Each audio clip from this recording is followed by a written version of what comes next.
Price the Lord brothers and sister. Bible study டுகெதரில் இன்றைக்கி day 109லேருந்து 113 வரைக்கும் பார்க்க போகிறோம். ஃபஸ்ட்டு நம்ம பார்க்க போகிற அதிகாரம் 7. இது எஸ்தர்லேருந்து பார்க்க போகிறோம். அதிகாரம் 7ல் எஸ்தரும் ஆமானும் ஒரு விருந்தில் கலந்து கொண்டதாக சொல்கிறது. அங்கு எஸ்தர் ஆமானை தனது எதிரி என்று வெளிப்படுத்தினார். இது ஆமானின் மரணத்திற்கு வழிவகுத்தது. அடுத்த அதிகாரம் 8. இதில் யூதர்கள் தங்களை தற்காத்து கொள்ளவும் தங்களை தாக்கும் எந்த ஒரு படைகளையும் அழிக்கவும் எதிரிகளின் உடைமைகளை கொள்ளையடிக்கவும் ராஜா எவ்வாறு உரிமை வழங்குகிறார் என்பதை விவரிக்கிறது. அடுத்த அதிகாரம் 9. இதில் வெற்றியை விவரிக்கிறது. இந்த அத்தியாயம் யூதர்கள் அழிக்கப்பட வேண்டிய நாளில் தங்கள் எதிரிகளை வெற்றிகரமாக பாதுகாத்து தோற்கடித்ததை விவரிக்கிறது. இது அதிர்ஷ்டத்தின் குறிப்பிடத்தக்க தலைகீழ் மாற்றமாகும். அடுத்த அதிகாரம் 10. இது ஆகாஸ்வேரு ராஜா தனது பரந்த சாம்ராஜ்யம் முழுவதும் கப்பம் விதித்தார் என்றும் ராஜாவால் உயர்த்தப்பட்ட மொர்தெகாயின் மகத்துவம் மெதியா மற்றும் பெர்சியா மன்னர்களின் வரலாற்றில் பதிவு செய்யப்பட்டுள்ளது என்றும் சுருக்கமாக கூறுகிறது. அடுத்தபடியாக டே 110. இதில் யோபு பற்றி தான் பார்க்க போகிறோம். 1வது அதிகாரம். இதில் இந்த அதிகாரம் யோபை குற்றமற்றவனும் நேர்மையானவனும் தேவனுக்கு பயந்து தீமையை விட்டு விலகுபவனுமாக அறிமுகப்படுத்துகிறது. அடுத்த அதிகாரம் 2. இதில் விசுவாசத்தை விவரிக்கிறது. துன்பங்களுக்கு பிறகும் சாத்தான் அதை குறை மதிப்பிற்கு உட்படுத்த முயற்சித்த பிறகும் யோபு தொடர்ந்து கடவுள் மீது நம்பிக்கை வைத்திருப்பதை இது சித்தரிக்கிறது. இந்த அத்தியாயம் யோபுவின் அசைக்க முடியாத நேர்மையையும் மிகுந்த துன்பங்களுக்கு மத்தியிலும் தேவனை சபிக்க மறுப்பதையும் எடுத்து காட்டுகிறது. அடுத்த அதிகாரம் 3. இதில் புலம்பல் பற்றி யோபு ஆழ்ந்த விரக்தியை வெளிப்படுத்துகிறார். மேலும் தனது பிறந்த நாள் இருந்ததிலிருந்து அழிக்கப்பட்டிருக்க வேண்டும் என்று விரும்புகிறார். அடுத்த அதிகாரம் 4. இதில் எலிபாஸ் யோபு தனது சொந்த துன்பங்களை எதிர்கொள்ளும்போது மற்றவர்களிடம் காட்டிய கடந்த கால கருணையும் ஆறுதலும் நம்பிக்கையையும் அளிக்கும் என்று கூறுகிறார். இது இறுதியில் தேவன் அவரை மீண்டும் உயிர்ப்பிப்பார் என்று கூறுகிறது.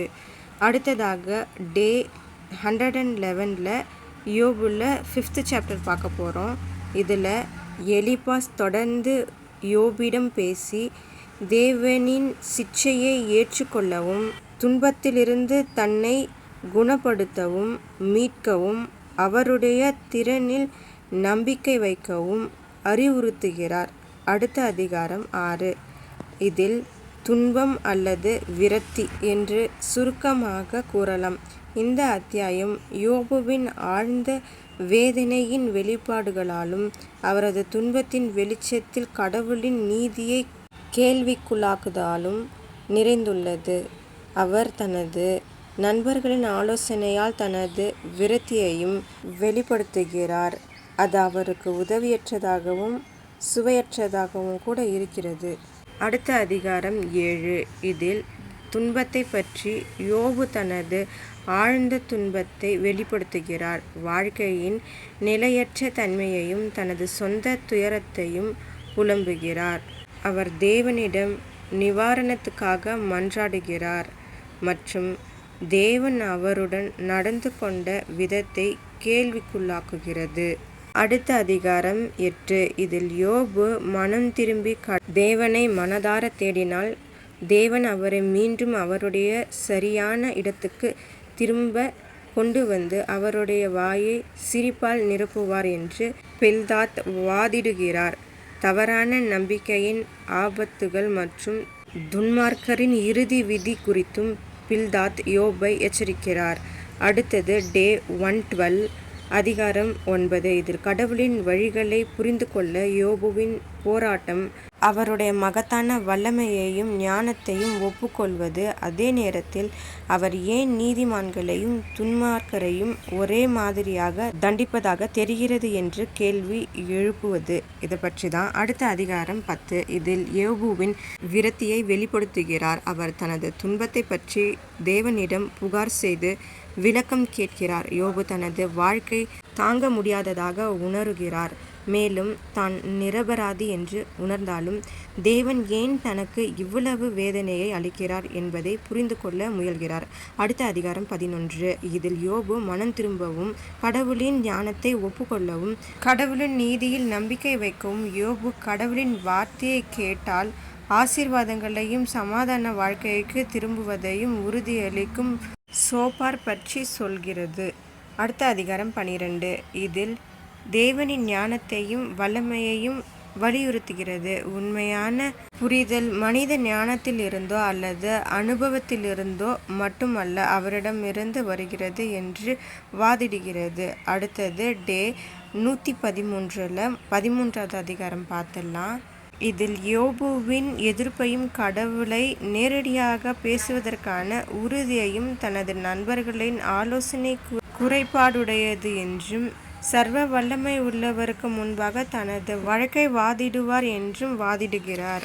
அடுத்தது அதிகாரம் 14. இதில் மனித வாழ்க்கையின் சுருக்கத்தையும் பலவீனத்தையும் வெளிப்படுத்துகிறது. மனிதர்களின் நிலையற்ற இருப்பு மற்றும் பிரச்சனைகளை கருத்தில் கொண்டு கடவுள் ஏன் இவ்வளவு தீவிரத்துடன் அவர்களை ஆராய்கிறார் என்று கேள்வி எழும்புகிறது. அடுத்த அதிகாரம் 15. இதில் துன்பம் அல்லது துன்மார்க்கம். இந்த அத்தியாயம் துன்மார்க்கரின் துன்பத்தை பற்றியும் யோபின் துன்பம் அவரது சொந்த தவறுகளின் விளைவு என்ற கருத்தையும் பற்றியது. அடுத்த அதிகாரம் 16. இதில் துன்பம் அல்லது புலம்பலை வெளிப்படுத்துகிறது. யோபு தனது சூழ்நிலையால் தனது ஆழ்ந்த வலியையும் விரக்தியையும் வெளிப்படுத்துகிறார். கடவுளின் செயல்களை கேள்விக்குள்ளாக்குகிறார். மேலும் தனது வழக்கை வாதிட ஒரு பரலோக சாட்சியை தேடுகிறார். ஓகே பிரதர்ஸ் அண்ட் சிஸ்டர், இந்த வீடியோ முழுக்க நிறைய டிஸ்டர்பன்ஸ் இருந்துக்கிட்டே தான் இருக்கும். இதனால தான் ஒவ்வொரு முடியும் வீடியோ போடும்போது எனக்கு யோசனையாகவே இருக்கும். ஓகே, ஏசப்பா நம்மளோட கூடவே இருப்பாருன்னு விசுவாசிப்போம். ஓகே பிரதர்ஸ் அண்ட் சிஸ்டர், நம்ம ஜெபம் இந்த வீடியோ முடிச்சுக்கலாம். அப்பா பிதாவே, உமக்கு ஸ்தோத்திரம். எங்களுக்கு இருக்கும் எல்லா தடைகளையும் நீர் எடுத்து போடுவீராக, அனைத்து மக்களையும் பாதுகாப்பீராக இயேசுவே, ஆமேன். ஓகே பிரதர்ஸ் அண்ட் சிஸ்டர், அடுத்த வீடியோவில் பார்க்கலாம். Subscribe my channel.